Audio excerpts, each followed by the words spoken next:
Good morning, good morning, good morning, people, humans, fellow humans. My question for today is, are you nudged? Are you nudged? What? Yeah, okay, well, we'll get to that in a minute. Today is Tuesday, October 22nd, 2024. It is, oh, wow, it's pretty early. It's 7 minutes to 6.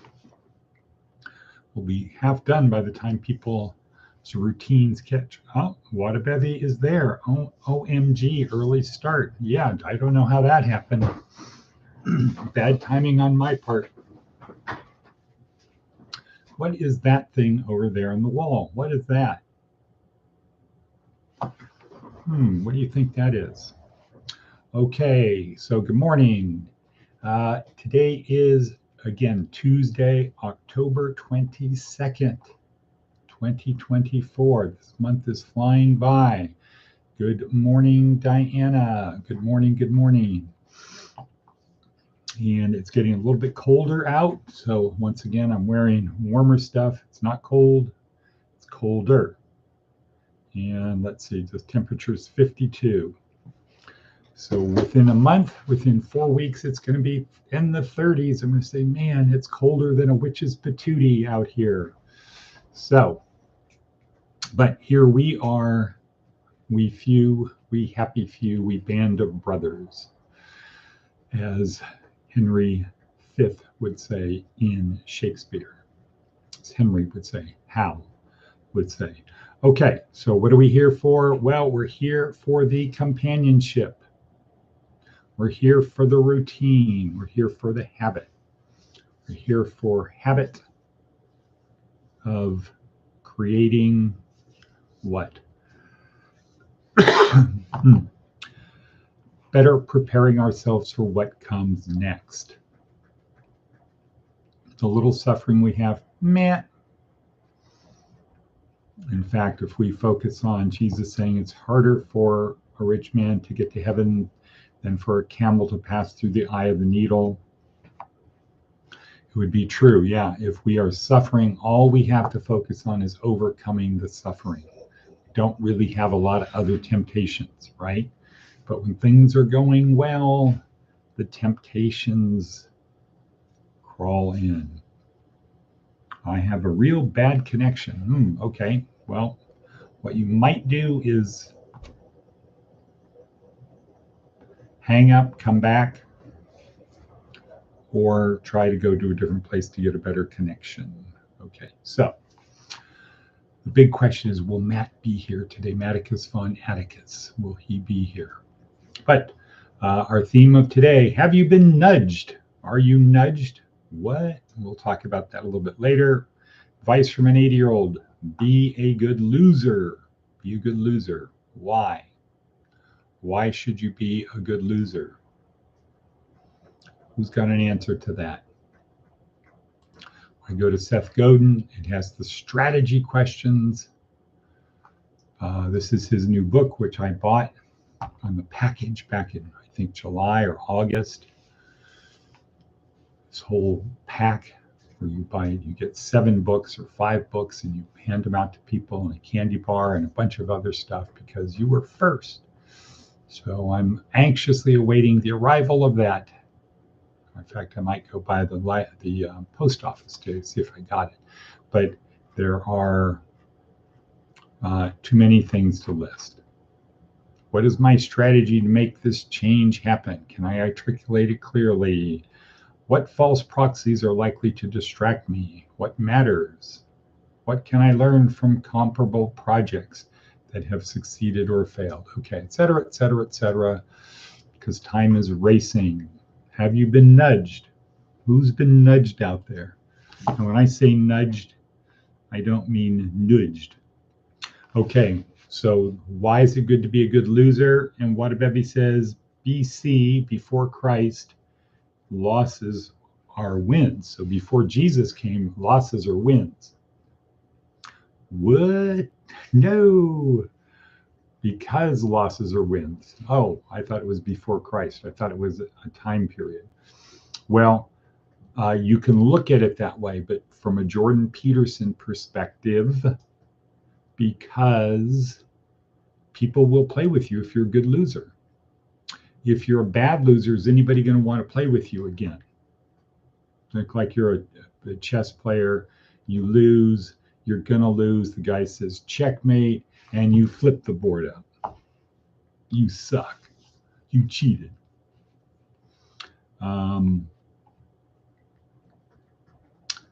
You got to be a good loser so people will play. And the more people play with you, if you have the right attitude, I lost. What caused me to lose? You analyze, you learn from your loss. If you learn from your loss, or as Wadabevi says, losses are wins. So the win is what you would learn, right? How you improve, improve tones, how you improve, people are going to want to play with you. And the more people play with you, the more you win. How does deep mind work? How does AI work? Create an algorithm so the computer learns to get better, plays against itself. Yesterday, Abundance Beyond Trauma. I'm waiting for my books to. One was delivered yesterday, Abundance Beyond Trauma. Okay, cool. Boom. Were you nudged? Were you nudged, though? That's the question. Were you nudged, though? Wadabevi, were you nudged when you were giving massages, when you were practicing? Ha, ha, ha. Fingertips. It's the secret. That's the secret to massage. Fingertips. Fingertips. Okay, so you were nudged. So how do you nudge? How do you nudge? And when I say nudge, I don't mean nudge. I'm not talking about a Yiddish thing of you're a nudge. Okay, so Seth Godin breaks it down. This is day 2 of week 3 of our neuroscience-oriented program for success. Good morning, Matticus Von Atticus. Good morning to you and my fans. Lucy would say, how does it look from here? How does it look from there? GM Matt.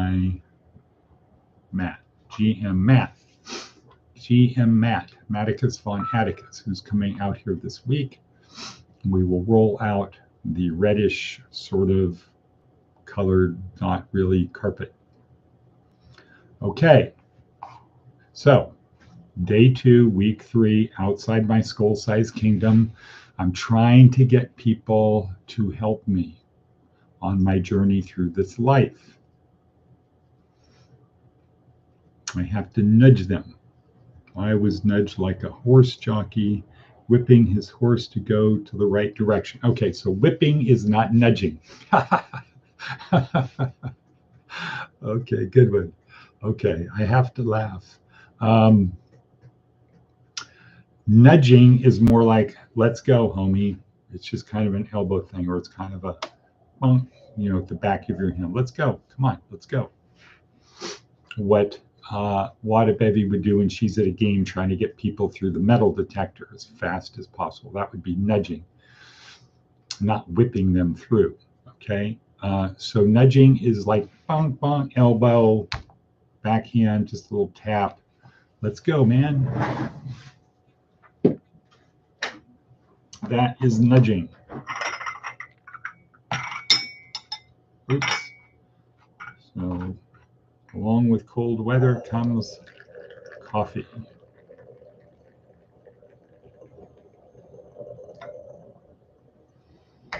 When I say coffee, that's what I mean. Okay, so Seth Godin says, here's how you do it, guys. It's really simple. First, find something to change. So when Wadabevi is trying to do a massage, that coffee has great flavor, great aroma, overwhelming. So this is a huge coffee cup. Look how big that cup is, man. Whoa, it shrunk. right? Konnichiwa. Okay, step one, find something to change. So Nwada Bevi is trying to nudge people forward. The first thing is trying to find something to change, which is they haven't had a massage. They might be stiff, they might be in pain, they might be whatever. Find something to change. 2, tell a compelling story. 3, find the true believers. Hey guys, who needs a massage? Okay, what's the thing? What's the thing? Oh, people, if they're sore, they're not talking to one another, there's no interaction, there's no sense of community. That's the status. Find something to change. I want to bring people together. I want to make people feel better. Tell a compelling story. Massage is great, man. Massage is fantastic. Who wants one? Who's coming with me? Ignore the true, oh, massages suck, man. I had a massage once and blah, blah, blah. Ignore the true believers. Don't even engage. Oh, you're an idiot. Just ignore them. Ignore the true believers and then lead. Okay, boom. That's it. That's how you do it. Tell a compelling story, or no, find something to change. What is wrong? If there's nothing to change, you're not going to be able to do anything.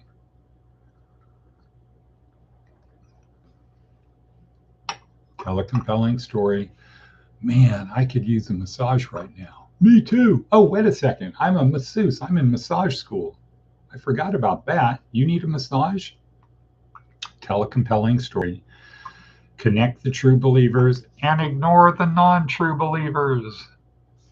And then lead them. Meaning, let's go. On Saturday, we're going to see this with Jerry Maguire.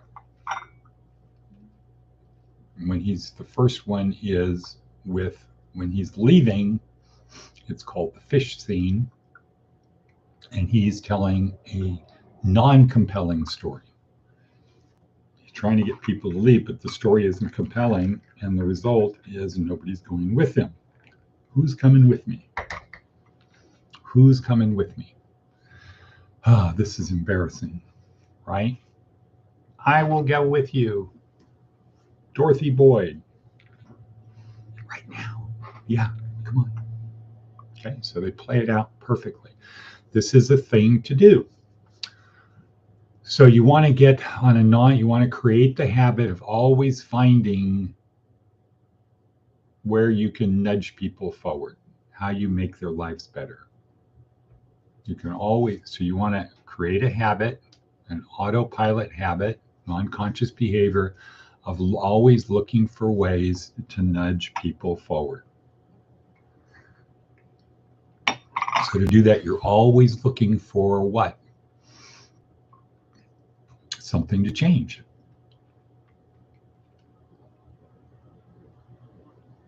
That's like when you're trying to get a client to move toward a goal or change, right? It doesn't have to be a client. Could be your boss. Could be your significant other.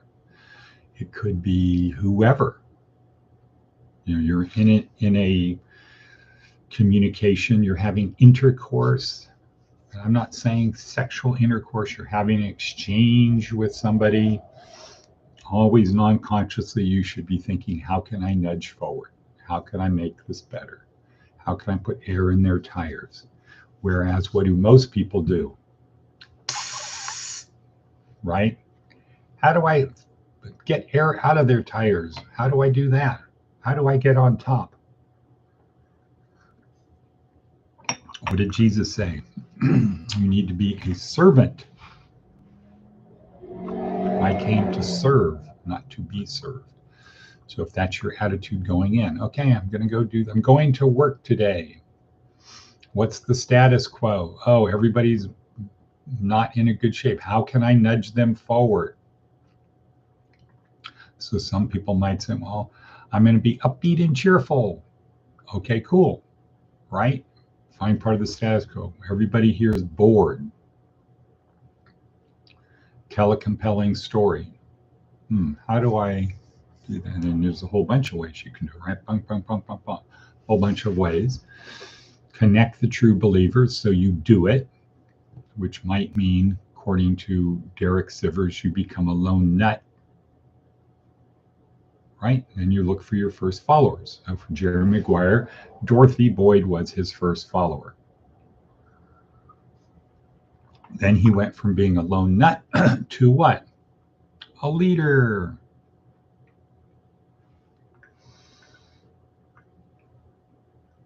Okay, so let's see, what else? What else do we have on our worksheet? Well, Daily Stoic, very good today. Arthur, let's see, Darren Hardy, how to distinguish yourself with VIP. So that's a good one. He's talking about if you're with some important people, when the meeting is over, so you're taking notes, you're doing things, you're acting, and you're engaged, you're not bored. But when it's over, you ask to summarize, okay, what are the main, let's go, can you help me just review the main points of this? And then the next thing is, and what is the most important place that you feel we should start and why? So if you're doing a massage, that could look like, okay, hi, interview, tell me about yourself, where does it hurt, blah, blah, blah, blah, blah. Okay, so you got this, you got this, you got this other thing. Where do you think we should start? Or is there a particular area you want me to start in? Now, if somebody asks me that question, like when I'm getting my hair cut, be like, hey, you're the expert, you're the pro, whatever you say, I'm for that. I'm supportive of that. Okay, so anybody got anything else? Anybody got anything? How is the weather in Florida, Fort Jacks? How's the weather in Portland, Fort Pork? And how is the weather in Prescott? And then we're going to wrap it up, because once we hit 13 minutes, sunny for now, rain expected. Okay, how about Prescott? Matt is still there. Probably not. Diana, how is that? How's the weather? How is the weather?